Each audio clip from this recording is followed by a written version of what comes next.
You're watching the award-winning GHS-TV, a nationally recognized student television station.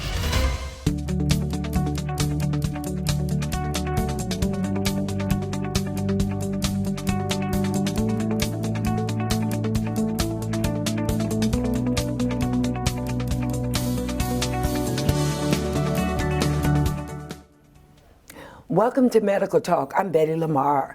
Today we're having a conversation about current trends in the treatments of obesity with the master bariatric surgeon, Dr. Robert Wagner. Welcome to Medical Talk, Dr. Wagner. Thank you, Betty, for having me back. It's been years we've been doing this. I can't even remember it's been so long. Yes. Before we jump in, because we need to talk about these trends, so much is going on now with weight loss and the lack of. So tell our viewers who you are as it relates to our topic today. So I'm the medical director of surgical weight loss at St. Francis Hospital here in Memphis. I've been in Memphis at St. Francis since 2010. This is where I've been my entire career, taking care of patients at St. Francis here in the Mid-South in Memphis and from the surrounding area. We were doing volumes of surgery there, hundreds and hundreds of cases a year. But I still feel like, getting out in the community, doing shows like this with you and others, and through, print ads and whatnot, and other interviews, to reach more patients. I've been here a long time. I've done, I think over 5,500 cases since I came here.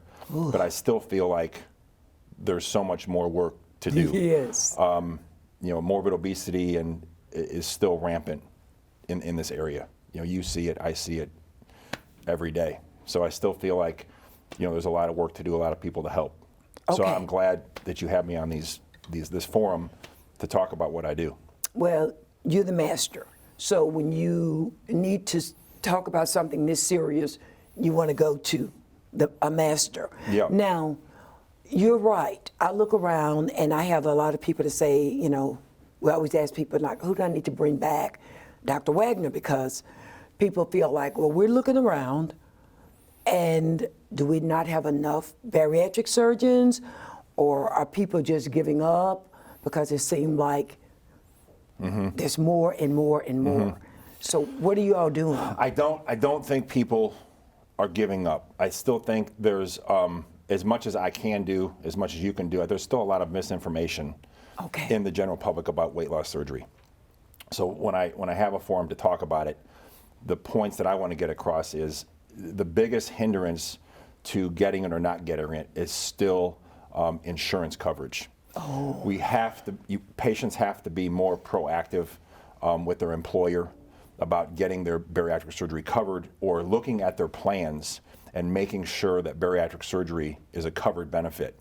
And so every year they need to look at their plan and make sure that if it's in there that they have the correct plan, whether it's a high deductible or low deductible. I'm not sure whichever one it is, but they got to look at their plan and make sure that they have it covered.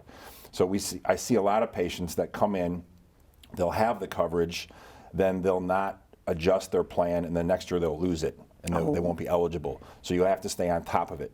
But that's still the biggest speed bump for people getting help from me or having surgery, is the coverage. Now, if they have the coverage, the second thing that seems to keep patients out is a fear or somehow a misconception that it's dangerous or unwarranted, or it's an easy way out, which it is not. This is still the number one, safest, most effective way to treat morbid obesity. Okay. Bariatric surgery, gastric bypass, and gastric sleeve are still hands down, percentage-wise, in safety and outcomes and percentage of weight loss. Nothing compares to the result you're going to get from having a bypass or a sleeve. So patients have to, think about that when they're thinking about having weight loss surgery, why they're doing it, can they get it, and then where are they going to go to get it. Okay, now, since you mentioned insurance, there's just something that I hear a lot that I don't think is fair. I talk to people at a particular, I guess you would call healthcare. Like a fair or forum? Hospital. And they want Dr. Robert Wagner to do their procedure. but because they work for a particular hospital or healthcare institution, whatever you call it, they can't come to you. Why should that matter? Why can't I, as a patient, choose who I want to do my surgery? So that's what I mean by looking at your plan. Because if, like, let's say it's an employee of another institution or an employer that has a certain plan where you have to go to a certain hospital to have your treatment. So there are plans where you can have, you know, more control over who you see, but there might be a different cost monthly, but that gives you the flexibility to go who you want to go to. So patients need to look at their plan, and when a patient comes to the center at St. Francis, we go over their plan with them. Say, listen, you know, you have to do these certain things to get qualified for surgery. We let them know on the front end if they are qualified to have it at our institution. If they're not, what they need to do to get it. But I see a lot of patients that exactly like you're saying, they want me to do the surgery, but their plan excludes them from the St. Francis system. So we got to tell them, listen, the next time your open enrollment comes for your employer, go to the plan that gives you the flexibility to come to have me do your surgery, which we tell them all the time. And then most of them do that. They'll wait till the following enrollment period and they'll change their plan. So I want to help as many people as can. We have a stack from the floor to the ceiling of patients that either didn't have coverage or were excluded. And then there's the self-pay option, but not everybody has $15,000, $16,000, $20,000 for the surgery. It's still considered a lot of money for most people. So I'd rather have insurance pay for it. Yes. And they do cover it. It's just a matter of making sure your plan includes it. So I always tell people, be vocal to your employer, get the plan that covers it, and then if you need us to help guide you into which plan that is, our center is more than helpful, or more than willing to do that. Okay, now we're going to take a break, and when we come back, Dr. Wagner, I want to go into some of these trends, and it's all over the news now with all this stuff going on out here with people trying to lose weight the easy way. Okay, so we'll be right back. Stay tuned for more medical talk.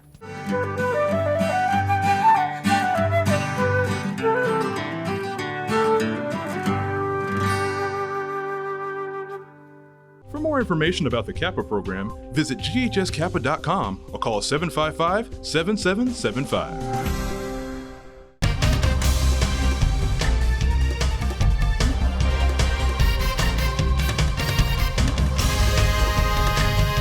You're watching the award-winning GHS-TV, a nationally recognized student television station. Welcome back to Medical Talk. I'm Betty LaMarr. I'm having a candid conversation regarding the health complications linked to obesity with bariatric surgeon Dr. Robert Wagner. Dr. Wagner, now we're talking about weight loss trends. We all hear about Ozempic. Let's talk about that from a bariatric surgeon's perspective. Are you prescribing it, and if not, why? Okay, so Ozempic is a trade name for a generic drug that's semaglutide. Okay, it's a GLP-1 agonist. It's been on the market for years. This is not a new drug. It's been around forever. You've heard the ads, Ozempic, Yes. blah, blah, blah. So that's the ad. You hear it, kind of sticks in your head. Yes. That ad's been around forever, and everybody knows what the drug is. And if you listen to, in the ad on TV, when you listen to, I always have to list the side effects at the end of the ad. There's nausea, vomiting, GI upset, cardiac symptoms. And one of the side effects they say is some patients may experience weight loss. So we've known for years that Ozempic, one of the side effects is weight loss. So people have noticed this, and they're using it for type 2 diabetes, treating type 2 diabetes with the drug because it causes insulin sensitivity, which makes a type 2 diabetic stabilize their blood sugar. But one of the side effects is weight loss. So suddenly we get the bright idea, well, what if we just give it to people for weight loss, even if they don't have type 2 diabetes? Okay, so now it's not indicated for that. It's off-label. So insurance won't pay for it. So they came out with another drug by a trade name, I think it's Wegovy, that is indicated for weight loss, but it's the same drug. So if they're going to try to get Ozempic, it's not going to be covered. It's about $1,000 a month. Ooh, my God. So if you're looking at over time, it'd be $12,000 a year versus a one-time sleeve surgery is $20,000 cash pay. So I don't think, you know, from an economic standpoint, taking this drug long-term is going to be in anybody's best interest.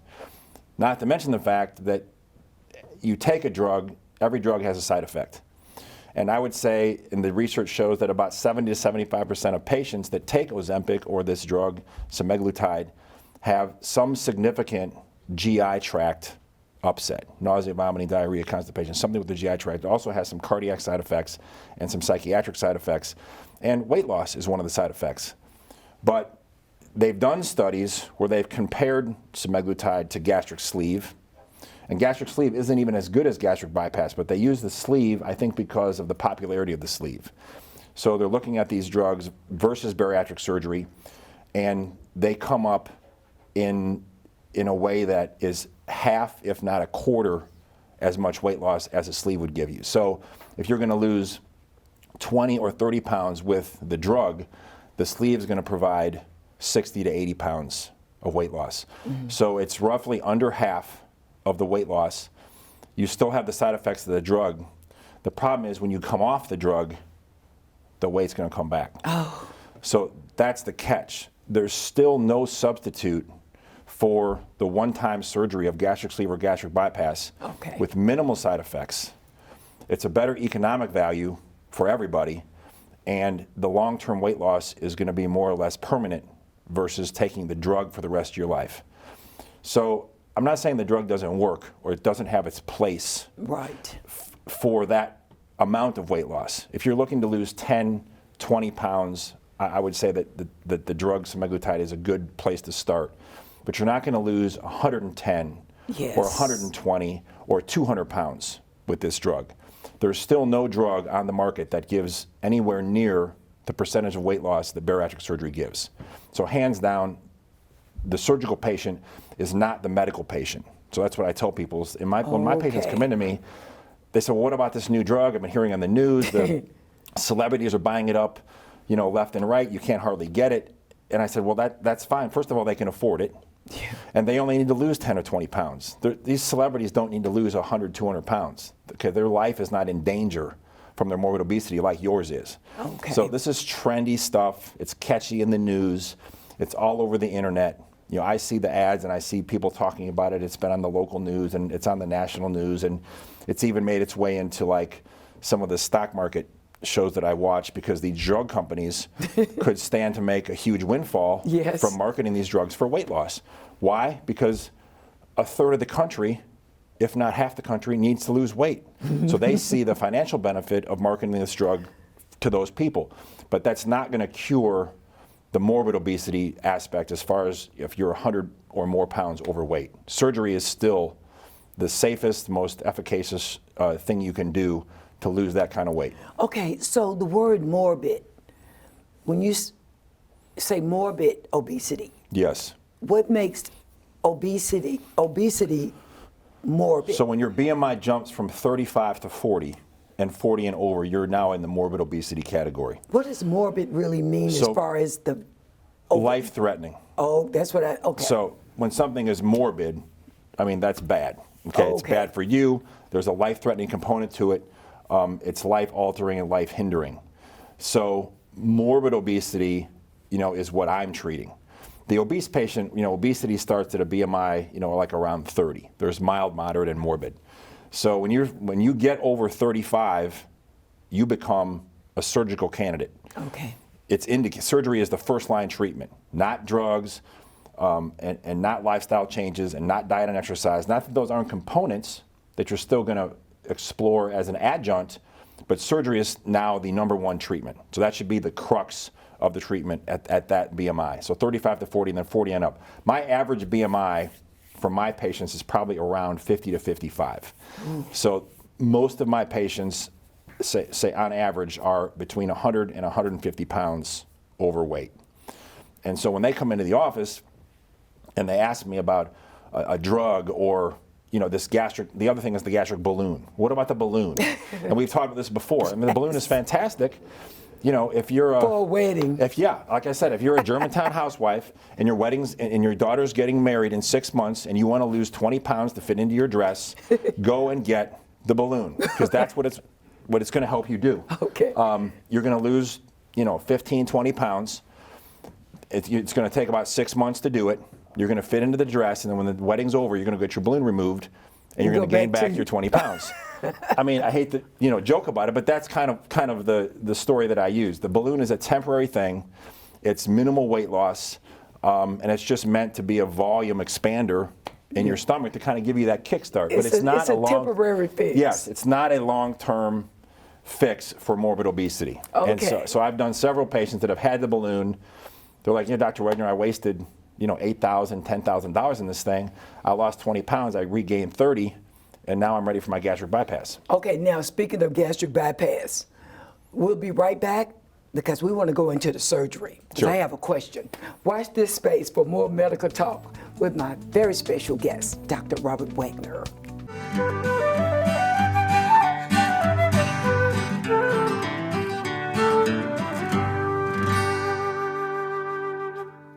For more information about the CAPA program, visit ghskappa.com or call 755-7775. You're watching the award-winning GHS-TV, a nationally recognized student television station.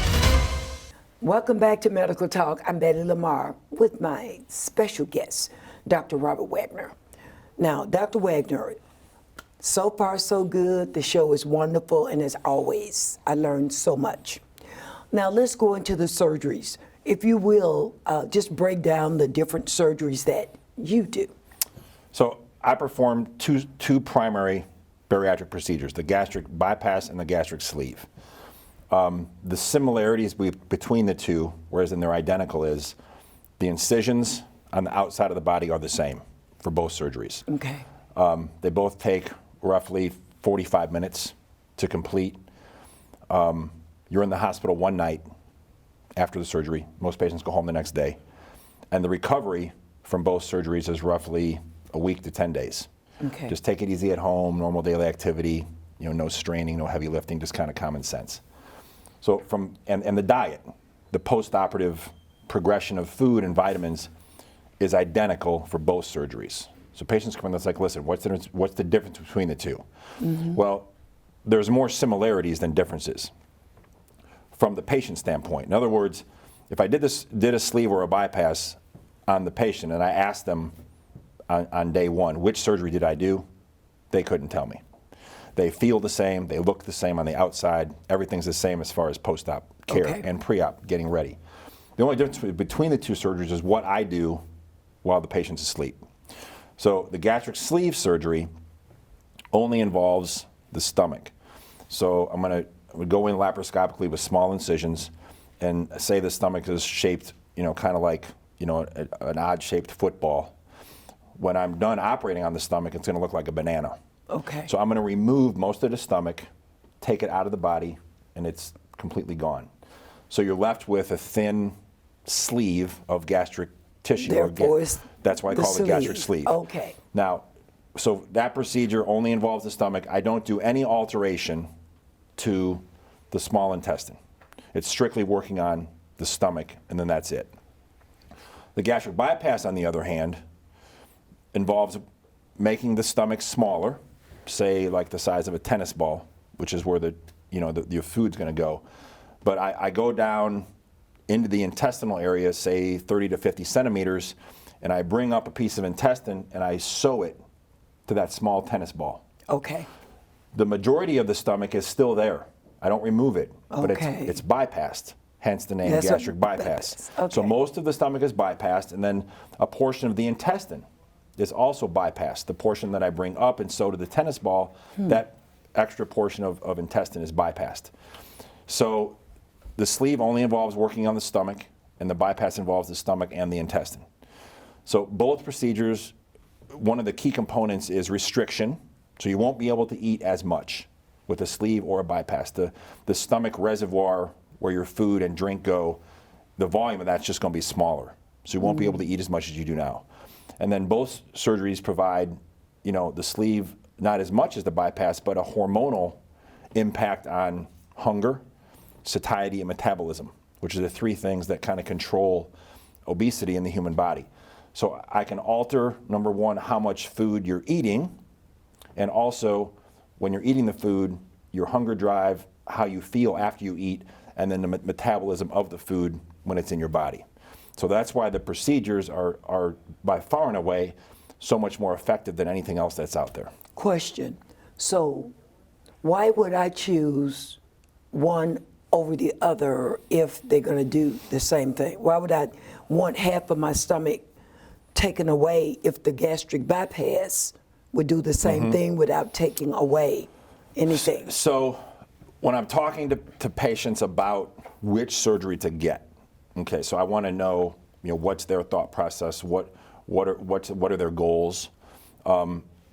Things that I'm looking at from a surgical standpoint is what surgeries have they had previous to this surgery?